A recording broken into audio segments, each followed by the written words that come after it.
Rodriguez, kakampi ng bawat naaati, hangad ang maayos sa lipunan, maglilingkod ng buong katapatan. Atty. Vic Rodriguez, may paninindigan, hindi naniniwan. Maraming salamat. Okay.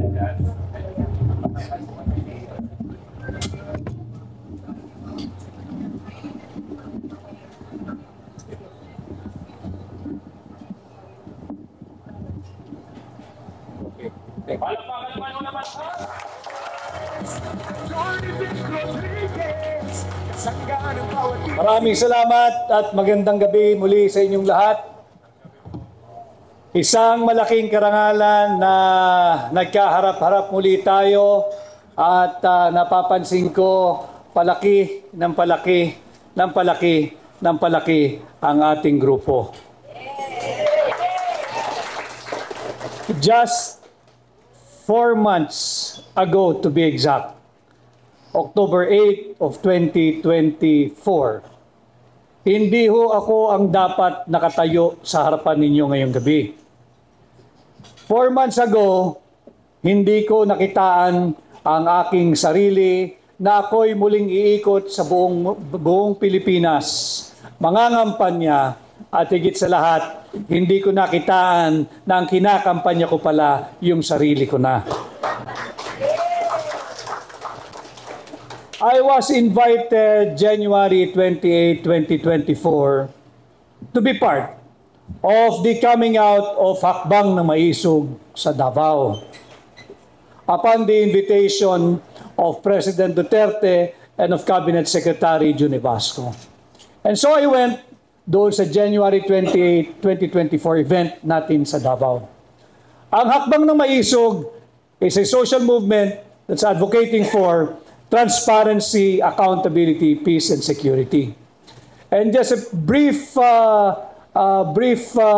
background, noong January 28, 2024, ang mahigpit na tinututulan ng Hakbang ng Maisog ay yung huwad na People's Initiative at Peking Charter Change. Iyan ang mahigpit na tinututulan ng Hakbang ng Maisog. At nagtuloy-tuloy yung ating pagkilos at naging matagumpay naman sapagkat itinago nila pansamantala yung Peking People's Initiative at huwad na Charter Change. Tinago lang nila yan pero nakaambayan. At nagpatuloy nga yung Hakbang ng Maisog, nandyan na hinaharang tayo sa lahat ng ating pagkilos. Ito'y payapa at malayang pagpapahayag ng ating pagtutol sa maraming baluktot na polisiya at pamumuno ng kasalukuyang administrasyon. Naharang tayo, hindi tayo binibigyan ng permit. Yung mga mayor na binigyan ng permit, suspendido. Yung mga mayor na nagbigay ng permit, dinismiss sa serbisyo. Ganyan kalala ang supresyon na ating pinagdadaanan magpahanggang sa ngayon. At nung papalapit na ang deadline ng filing ng candidacy, nag-usap-usap patuloy ang Hakbang ng Maisog. I cannot forget the encouragement I got. First from President Rodrigo Roa Duterte. He asked me, anong plano mo, Vic? Sabi ko, wala Mr. President. Tuloy-tuloy lang tayo sa Hakbang ng Maisog. Sasamahan ko kayo sa pag-iikot at ang ating advokasya for transparency, accountability, peace, and security. Sabi ni Pangulong Duterte, dapat kang komandidato bilang senador. Mr. President, hindi po para sa akin yan. Tutulong ako, mangangampanya ako, pero hindi po para sa akin yan. Sabi niya, hindi, pag-isipan mo. Sige ako, mahaba pa naman. Nagpatuloy yung aming ugnayan at yung ating Hakbang na Maisog hanggang sa hindi na talaga maiwasan na pag-usapan ng politika sapagkat papalapit na yung deadline ng filing ng candidacy. Subalit ako rin mismo sa sarili ko ay hindi ako kumbinsido na ako ang dapat na naririto. I was all for President Duterte had he run for or decided to run for senator. Sinabi ko yan kahit kay Manong June, bigyan niyo lang ako ng kahit kapirasong espasyo, pag-isipin niyo ako, pagtrabahuin ninyo ako, sasamahan ko si Pangulong Duterte mangampanya 24/7. Subalit may mga ibang plano na nagaganap sa ating buhay hanggang sa dumating yung October 5. Nagpulong-pulong yung core group ng Hakbang ng Maisog. Nandyan pa rin siyempre si Ma'am Chuchi na kasama doon sa pagpupulong at nag-usap-usap. Papunta sa akin yung direksyon, papunta sa akin yung hamon na pamunuan ang tunay at maisog na oposisyon. Hindi ko makakalimutan yung aking sinabi. Why should I even consider running for senator? Am I even known enough nationwide for me to consider running for senator? Yun ang aking tanong sa kanila. Hindi ko sinabi, ako ba'y kilala na? Enough for me to win, no. Ang sabi ko sa kanila, ako ba'y sapat ng kilala sa buong bansa para i-consider ako na kumandidatong senador?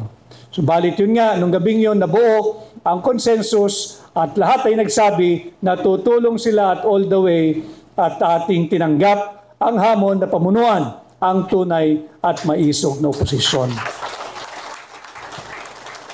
Fast forward to today, napakarami ng issue. Hindi na lamang yung Peking Charter change at huwad na People's Initiative. Kasalukuyan, nandyan yung laganap at talamak na korupsyon. Grabe ang kurakot sa gobyerno. At yan ay napatunayan natin nung ating ipinakita kasama si Pangulong Duterte at si Congressman Sid Ungab, yung mga blanco doon sa tinatawag nating Final Bicameral Conference Committee Report. Pilit nilang tinanggi. Nariyan ng unang sinabihan, sinungaling daw si Pangulong Duterte. Hindi pa nakontentong Malacanang. Sinabing kami raw ay mga huwad at malisyoso dahil ang aming pinapakita ay hindi naman totoo. Subalit aming ipinakita ang aming pinangahawakan at bandang huli ang sinasabi ng Malacanang, hugas kamay, wala raw silang kasalanan kung sakaling may blanco itong Bicameral Conference Committee Report. At nagpatuloy, nakita naman natin ang naging resulta ng paglalahad na yan. Galit na ang sambayan ng Pilipino. Nararamdaman na ng mga korap sa gobyerno yung galit ninyo, sambayan ng Pilipino. Kung kaya't minadali nila at final yung impeachment laban kay Vice President Inday Sara Duterte. Ito yung mga hamon na ating kinakaharap. Subalit hindi tayo magpapatinag at hindi rin tayo muli magpapabudol at magpapadala dito sa ginagawa nilang diversion. Itong impeachment complaint or yung articles of impeachment na transmitted na sa Senado ay isang malaking distraction o diversion. Gusto nilang mawala ang usapin sa napaka-maanumalyang 2025 budget. Yung 2025 budget is illegal, immoral, criminal, unlawful, and unconstitutional. Subalit makikita natin, hindi lamang yung 6.325 trillion 2025 budget ang kanilang ninanakaw. Pati ang posisyon ng pangalawang Pangulo ay tahasan na nilang pinagtatangkaang nakawin. Huwag tayong pumayag.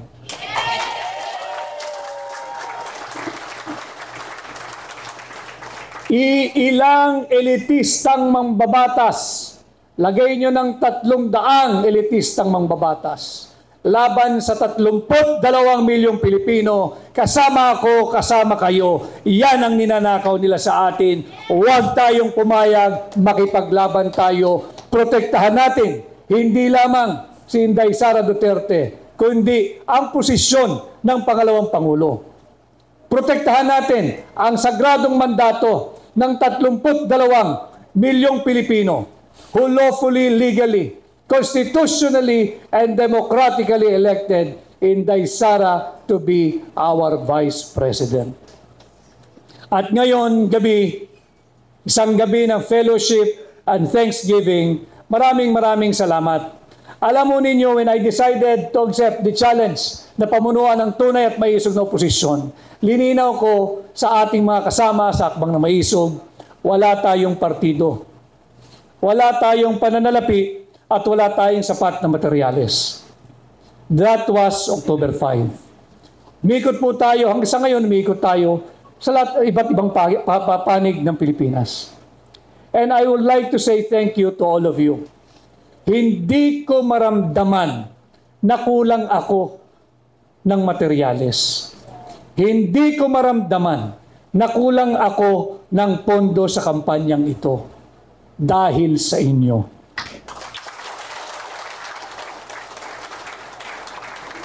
Ang dami kong nakakaharap na tao. Yung iba'y nagdo-donate, 20 pirasong tarpaulin, 50 pirasong tarpaulin, 20 pirasong t-shirt. Ito'y galing sa kanilang perang pinaghirapan. Na dapat sana ay iuwi na lamang nila para merong pagkain sa kanilang hapagkainan. Subalit, binibigay nila ito sa ating kampanya. Hindi dahil ako ay si Atty. Vic Rodriguez. Hindi. Nalalaman ko yung kahulugan. Sa bawat sentimo, sa bawat pisong ibinibigay ninyong tulong sa ating kampanya. Gusto ninyo ng pagbabago. Gusto ninyo ng katinuan sa gobyerno. Gusto ninyo na higit na mabuting bukas para sa atin at higit sa lahat para sa ating mga anak.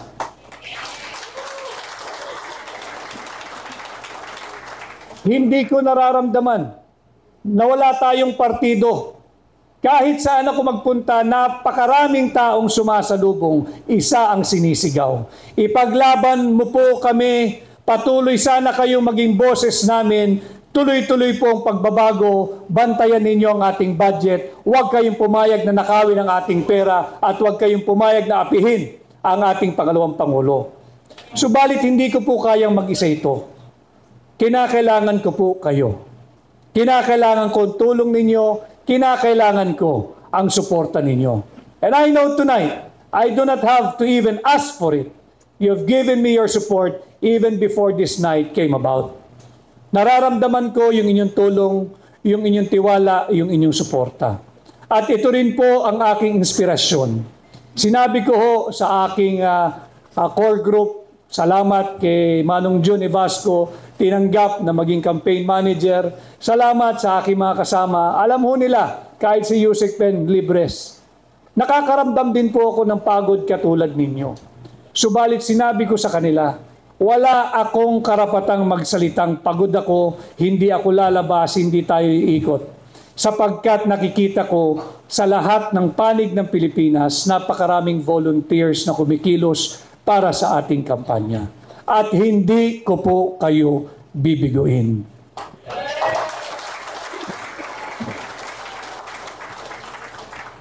Three days from tonight, magsisimula na opisyal ang ating kampanya. Malayo na po at malaki na rin ang ating na-cover na lugar. Marami na rin po tayo nagawa at marami na rin po ang ating mga nakasama at higit na lumalaki ang ating samahan. Subalit, wala pa po tayong naipapanalo. Ang naipapanalo natin ay yung puso at damdamin ng mga Pilipino ay naniniwala na panahon na maglagay kayo ng bago sa Senado. At sa tulong po ninyo, makakapaghatid po kayo ng bago sa Senado ngayong 2025 pagpatuloy tayong magkaisa. At again, tonight is not the night to be making political speech in front of you. It's more of me saying thank you to each and every one. Maraming salamat, uulitin ko. Hindi ko naramdaman kahit isang araw na kulang ako sa campaign paraphernalia. Hindi ko naramdaman yan. Wala akong pang-advertisement. Subalit, isang araw, may isang grupo na nagsabi, sagot na namin ang 2 billboard dyan sa C5. At sila ay naririto rin ngayong gabi, ang aking mga kaibigang abogado na nariyan sa likod. Maraming salamat sa inyo. Hindi ko maramdaman na kulang ako sa tarpaulin. Bagamat hindi sakto, hindi sapat, pero hindi po tayo salat. At yan ay dahil sa inyong lahat. Maraming salamat. Papakahalagahan ko po yung inyong paniniwala, kumpiyansa at tiwala. Tatandaan ko po lahat ng inyong itinutulong. Yung iba nahihiya ang kaya lang i-donate 20 pirasong tarpaulin. Huwag po kayong mahihiya. Ako ang dapat mahihiya. Yung inyong itinutulong, may halaga po yan. Uulitin ko, naiintindihan ko yung importansya niyan. Imbis na iuwi ninyo sa inyong pamilya, ordinaryong tao nagpapaimprenta. Nagpapaimprenta 20, 10, 50. May halaga po yan. At yan ay hindi ko kakalimutan. At sa paghatid nyo sa akin sa Senado, ito ang aking batayan araw-araw at hindi ko sisirain ang inyong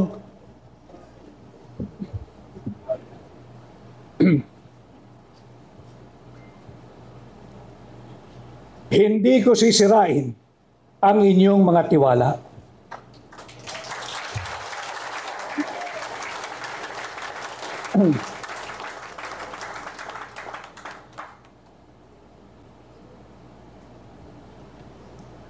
Napakabuti po ninyo.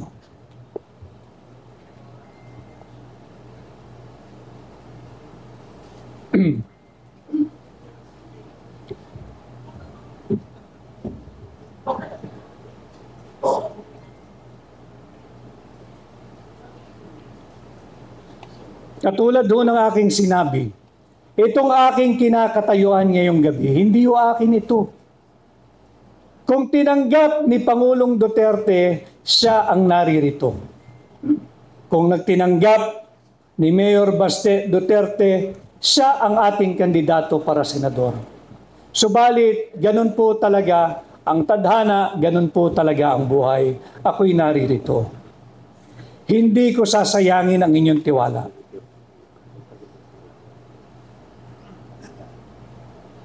Napakabuti ninyong lahat. At alam ko ginagawa niyo ito hindi dahil sa akin. Ako'y instrumento niyo lamang. Instrumento niyo lamang para makuha natin yung tunay na pagbabago na ating minimithi. Naniwala tayo noong 2022 doon sa pagkakaisa, sa unity, sa continuity. Alam ko rin ang nararamdaman ninyo. Ayaw nyo nang mabudol muli. And all of us here tonight, I know, we all understand what is at stake for our country this midterm election. This May 12, 2025 election. Huwag nating sayangin. Pagtulungan natin, tayo'y patuloy na magkaisa. At sisikapin kong gampanan lahat ng inyong iuutos o ipagagawa sa akin sa kampanyang ito. Napapagod ako, subalit wala akong karapatang mapagod hanggat nakikita ko kayong kumikilos, gumagalaw, nagbubuo at patuloy na umiikot sa buong bansa. Gagawin ko rin po yan at tatapatan ko ng aking sipag at kakayahan ang inyong tiwala, kumpiyansa at paniniwala. At ngayong gabi, tanggapin po muli ninyo ang aking pasasalamat. Yung iba, ngayon ko lang din nakilala, subalit nagpunta ngayong gabi, handa ang pagbibigay ng kanilang suporta.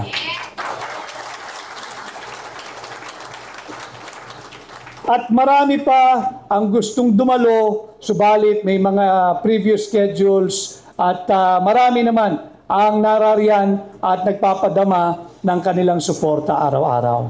So muli ho, alam kong hindi pa ito ang panahon na tayo nagbibigay ng mga political speeches. I'd just like to take this evening, take this opportunity again to thank each and every one of you.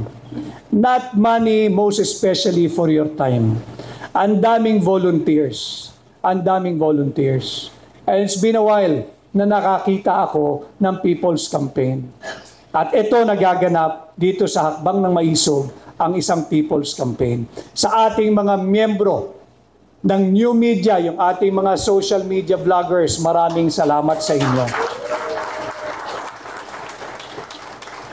Alam naman ninyo na allergic sa atin ang traditional media at ayaw tayong iniimbita at maging guest nila. Paminsan-minsan, nakakalusot, kaya pinagbubuti natin yung ating paglabas sa kanila. Subalit kung wala ang social media, higit po tayong mahihirapang magpakilala sa lahat ng panig ng Pilipinas. Kanya sa inyo, ating mga social media vloggers doon sa tinatawag nating new media, maraming salamat. Wala man po tayong pang-advertisement, pero narariyan kayo, lagi kayong kasama, lagi kayong nagbibigay daan at nagbibigay espasyo para sa akin, kaya tayo patuloy nakikilala sa iba't ibang panig ng ating bansa. Maraming salamat. At siyempre, ang aking pamilya, ang aking may bahay na naririto, allergic ito sa politika. Alam mo ninyo, nung ako'y nanliligaw sa kanya bago kami magpakasal, meron siyang hiningi isang kondisyon. Siyempre, gusto mong mapangasawa, papangako mo lahat. Pero hindi marami, isa lang talaga hiningi niya. Ang sabi niya, okay, abogado ka, may sarili ka ng mundo, meron ka sariling practice, isa lang ang hihingin ko. Oo, kako.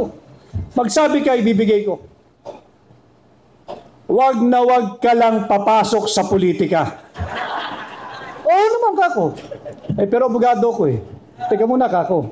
Dalawang bagay yan. Elected at saka appointed. Pag anong elected, anong appointed? Yung appointed, yung magsisilbi ka sa gobyerno, ikay inappoint, etc. Yan, pwede yan. Yan, pwede yan. Appointed, pwede yan. Okay. Okay na ako ron, 50% eh. Sabi, elected, ayaw ko yung kampanyang, huwag kang papasok dyan. Uuwi ako sa amin. Sabi, hindi ako papasok dyan, ayaw ko rin yan. So, nagpakasal kami. And after 16 years of married life, yung isang hiningi niya na violate ko pa. Kaya, pero nandyan at nakasuporta kasama ang aking panganay na anak na si Louie. Maraming salamat. Hindi dahil gusto niya ang politika. Nung ako ay umiikot para sa aking libro muna, nakita niya yung hinaing ng ating mga OFW. Nakita niya. Nandiyan umiiyak sila first time kami nagkita. Nagrereklamo ano na ang nangyayari sa ating bansa. Attorney Vic, sana wag ninyong pabayaan, sana ganito, sana ganyan. Sabi ko, teka muna, hindi ako kandidato. Andi dito ako para mag-book signing, para mag-book launching. Pero yan ang kanilang sinisigaw. Ang dami kong nakaharap na OFW. At nakita naman niya, and I guess, malaking bagay yun at nagkaroon siya ng namulat ang kanyang isipan sa kalagayan ng ating bansa. Hindi natin pwedeng ibigay dito sa Marcos administration para magpatuloy lang ang pagnanakaw nila sa pera ng Pilipino. Huwag tayong pumayag, ating labanan, ating tutulan. Kaya tinanggap ko ang hamon ng hakbang ng maisog na pamunuan, ang tunay at maisog na oposisyon sa Senado. At hindi ko rin makakalimutan nung ako ay nag-file ang aking candidacy. Sinabi ko ron at sasabihin ko uli, ang aking katapatan ay tanging sa Republika ng Pilipinas lamang. At ang aking nais kapartido at kaalyado ay kayo, sambayanang Pilipino. Kaya ako'y kumandidatong independent kasama ang hakbang ng maisog. Kaya muli, maraming salamat. Tanggapin ninyo ang aking taus-pusong pasasalamat. Alam naman ninyo na yung nais nating gustong gawin sa Senado. Subalit, tulungan po ninyo akong mangampanya. Tulungan ninyo akong mangampanya. Maging aktibo kayo sa ating kampanya. At pag tayo'y nagkaisa, ngayong 2025, posible ang pagbabago pag kayo ay naghatid ng bago sa Senado. Maraming salamat. Ako po muli, si Atty. Vic Rodriguez, Pilipino, abogado, maisog. Magandang gabi sa ating lahat. Mabuhay Atty. Vic Rodriguez! Mabuhay! Sa lipunan, maglilingkod ng buong katapatan. Senator Atty. Vic Rodriguez! Number 56 sa balota. Atty. Vic Rodriguez, makakaasa po kayo na iboboto po namin kayo sa darating na eleksyon. Palakpakan po namin ang umutal na pa si Atty. Vic Rodriguez. And now, now, ladies and gentlemen, here's Attorney Vic Rodriguez. Smile po. Doon naman po tayo sa ating mga photographer.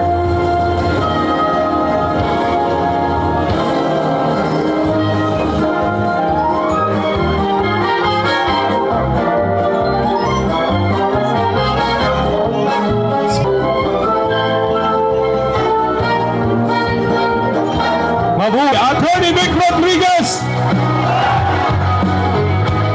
More smile! Attorney Vic Rodriguez. Nitong groupie na ito, magkakaroon po tayo ng per group, yan, per sector, na pagpapalitrato kasama po ang ating senator Attorney Vic Rodriguez. from Dasmariñas, Cavite. Narito po si Arnel Guadalupe Caranto. Let's not give up on our nation. Let's not give up on the Filipino. Let's not give up. After nyo pong makapagpa-picture, proceed po at pumirma sa ating Pledge of Support wall. Pumirma po kayong lahat. Kanyang kaalyado. So after ng grupo ng mga Bisaya, Attorney Vic Rodriguez. and BARM, kasunod po kayo ng BARM. Aglo Labor Sector. Attorney Vic Rodriguez. After po ng BARM.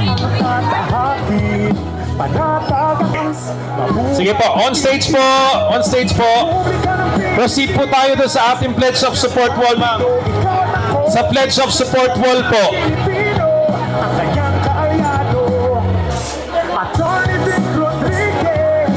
Proceed po tayo sa Pledge of Support wall.